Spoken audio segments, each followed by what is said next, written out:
क्या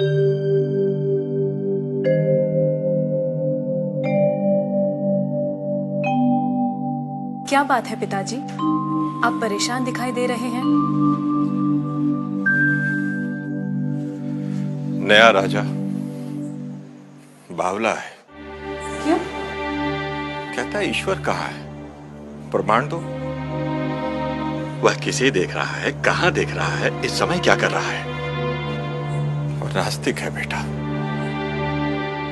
जो कल तक किसी ने उत्तर नहीं दिया तो वह सारे मंदिरों से मूर्तियां हटवा देगा। बस इतनी सी बात और इतनी चिंता। बेटा बड़े बड़े विद्वान। पिताजी, आप कल मुझे राजा के पास ले चलिए, मैं उनके प्रश्नों का उत्तर दूंगी।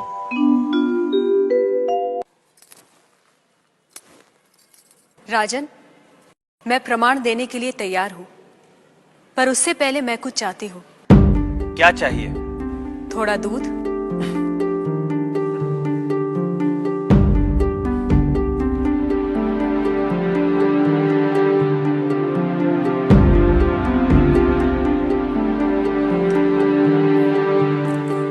राजन, इस पात्र में आपको क्या दिखाई दे रहा है? दूध? क्या दूध के अलावा कुछ और दिखाई दे रहा है? नहीं। पर मुझे तो मक्खन भी दिखाई दे रहा है। क्या आपको मक्खन दिखाई दे रहा है?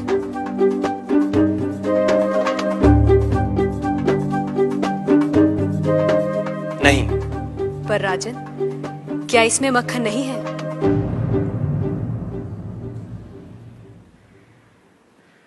है।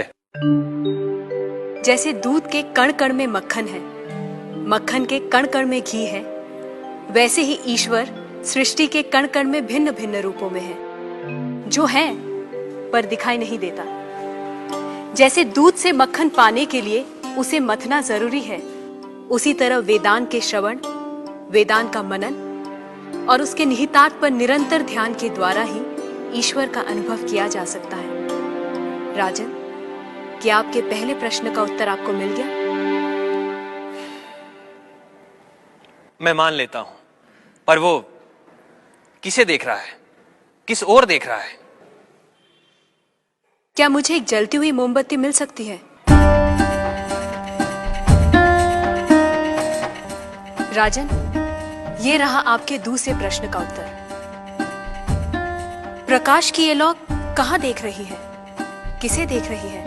ये सभी को देख रही है। सभी और देख रही है। राजन, जिस तरह इस मोमबत्ती का प्रकाश चारों ओर फैला हुआ है, उसी तरह ईश्वर की चेतना चारों ओर फैली हुई है, और उसी चेतना के कारण हम चलते हैं, बोलते हैं और सुनते हैं। जैसे ये प्रकाश सभी ओर देख रहा है, वैसे ही ईश्वर सभी ओर देख रहा है।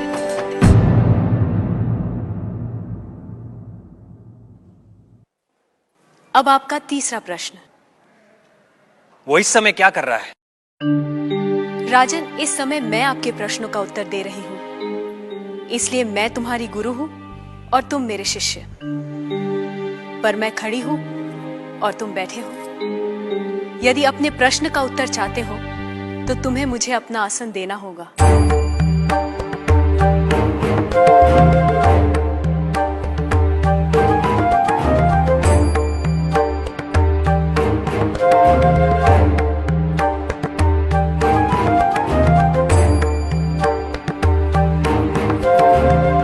राजन, ये रहा तुम्हारे तीसरे प्रश्न का उत्तर।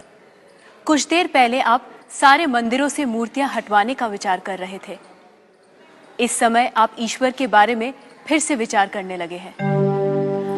आप मेरे स्थान पर खड़े हैं और मैं आपके सिंहासन पर बैठी हूं। इधर एक राजा को सामान्य नागरिक का स्थान और एक सामान्य नागरिक को राज सिंहासन दे सकता है, ये आप देख रहे हैं। आप मेरे स्थान पर और मैं आपके स्थान पर बैठी हूं। ईश्वर इस समय ये करवा रहा है, उस अनंत और असीमित शक्तियों के स्वामी, जिसने ये सुंदर, अद्भुत, विस्मयकारी और महान संसार रचा है, जिसमें सूर्य, चंद्र, तारे, ग्रह, नक्षत्र अपने अपने स्थान पर स्थिर और गतिमान है, जिसके कण कण में एक व्यवस्था है। ऐसे शब्दों और ज्ञान से परे ईश्वर के लिए क्या संभव है?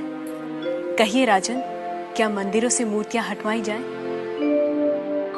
मूर्तियां तो उस ईश्वर की प्रतीक है, उनका मूर्त रूप है। वह सर्वज्ञ, सर्वशक्तिमान, सर्वव्यापी ईश्वर सर्वत्र है। किसी ने उसको पत्थर में पाया, किसी ने पेड़ों में, किसी ने शब्दों के माध्यम से, तो किसी ने प्रार्थना करके। वही परमात्मा अनेक नाम, रूप और गुणों में व्यक्त होता है, और कोई उन्हें अरूप और निर्गुण आत्मा के रूप में जानते हैं।